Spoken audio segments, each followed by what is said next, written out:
Hey there, purpose pursuer. Welcome back to my YouTube channel. If you are joining me for the first time, welcome. I'm so glad you're here. My name is Trasetta Alexander, and I am a faith-based business and productivity coach. And today I'm going to be sharing with you how to establish priorities for goal setting. One of the biggest mistakes I think people make when they are setting their goals for the new year or at any time of the year is they don't really take into consideration what their top priorities are for the time. And so their goals may not necessarily align with what their priorities are, which can be a hindrance when it comes to actually achieving them. So that's why I'm going to be talking about establishing priorities today. Let's go ahead and dive in. Like I said before, it's important for you to go ahead and establish your priorities before you get into setting your goals for the quarter, for the year, or 3 to 5 years, however far out you're planning your goals. By doing that, then you make sure that the goals that you're setting are aligned with the things that are most important to you at the time.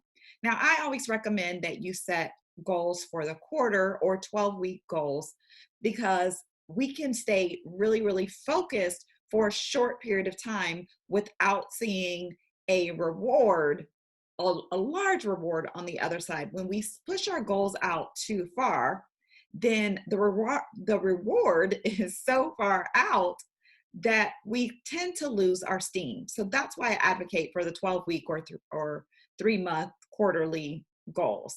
Now, I'm not saying don't set annual goals or longer term goals. That's not what I'm saying. If you do set those long term goals, then break them down into something that you can accomplish in just a 12-week to 3-month period so that way you have a win along the way. And you're much more likely to stick with the goal and achieve it if you have it in a shorter term with a reward there at the end. So, how do you actually go about establishing your priorities?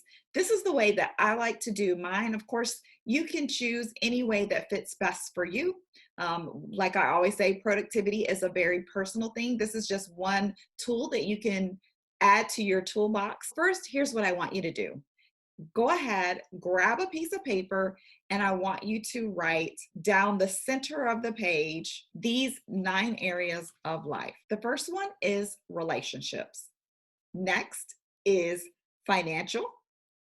Then I want you to write professional or career, whichever fits you best, health and wellness, skills and education, spiritual, community, adventure, and creativity.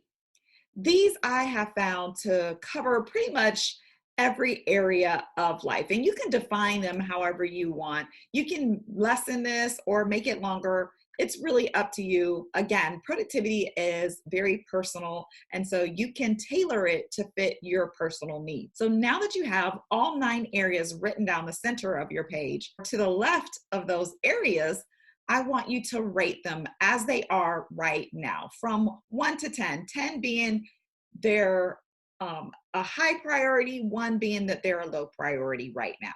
So go through and rate them all as they are right now in your life. If you were to evaluate them and say that, for example, education right now is not really important to you, you've got all the skills and education that you really feel like you need in order to be successful in your business or in your career, in life, whatever the case may be, then you would rate that on the lower side. If it were that you were just starting a new business and you feel like you need a lot of new skills, a lot of education, then of course you would rank that on the higher side as it is right now for a priority. Once you have gone through and ranked each one of those areas 1 through 10, 10 being again, 10 again being the highest and 1 being the lowest, then I want you to go and on the right hand side of each one of those areas, I want you to do the same thing. I want you to rank them again, but rank them as you desire them to be.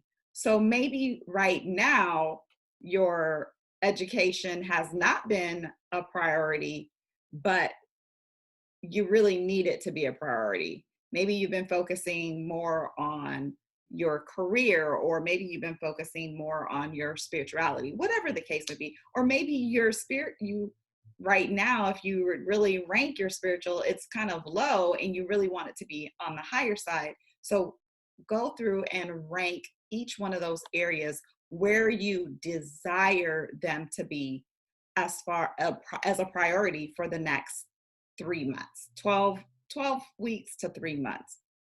And I say 12 weeks to 3 months because sometimes we end up, a quarter is not really a full, it's like about 13 weeks. But I like to do 12 weeks because you can use that extra week, extra. You can use that 13th week to do your planning for the next quarter. All right. So now that you have ranked where you currently are versus where you desire to be as far as your priorities, go through and circle the top three that, as far as desire, where you desire them to be versus where they are, that have the greatest gap.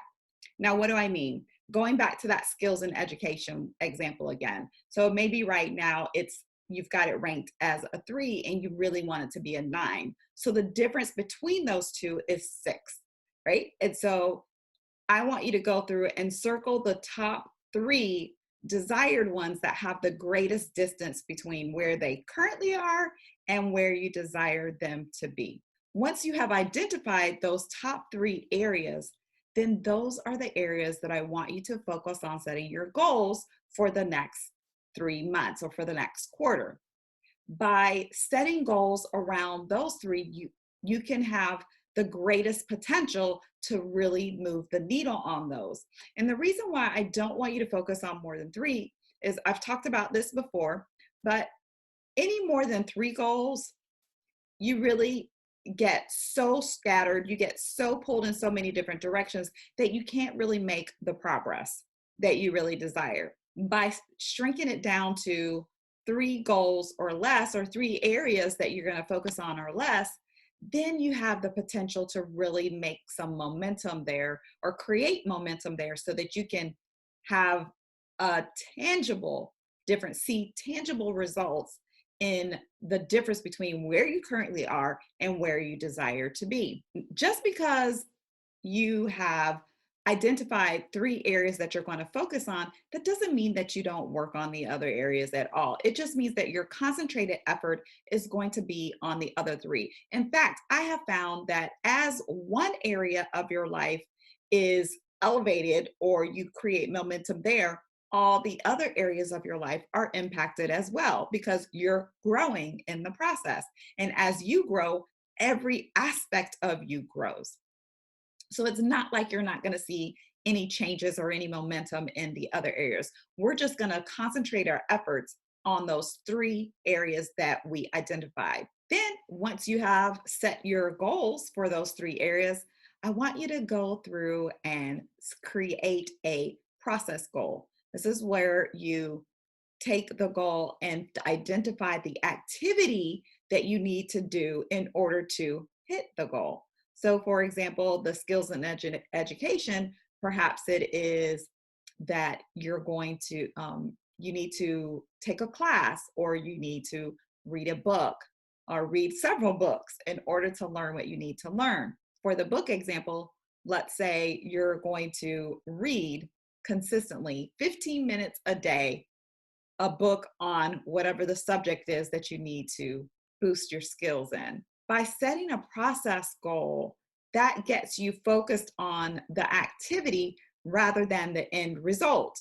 When we shift our focus to the activity, then we don't get discouraged when we don't see the results immediately, or or as we're going along the journey, because sometimes the results don't come right away. Sometimes we're doing the activity and we have to create some momentum. It's the consistency over time that actually yields the most results. By focusing on the activity, you don't get discouraged if you don't see results right away.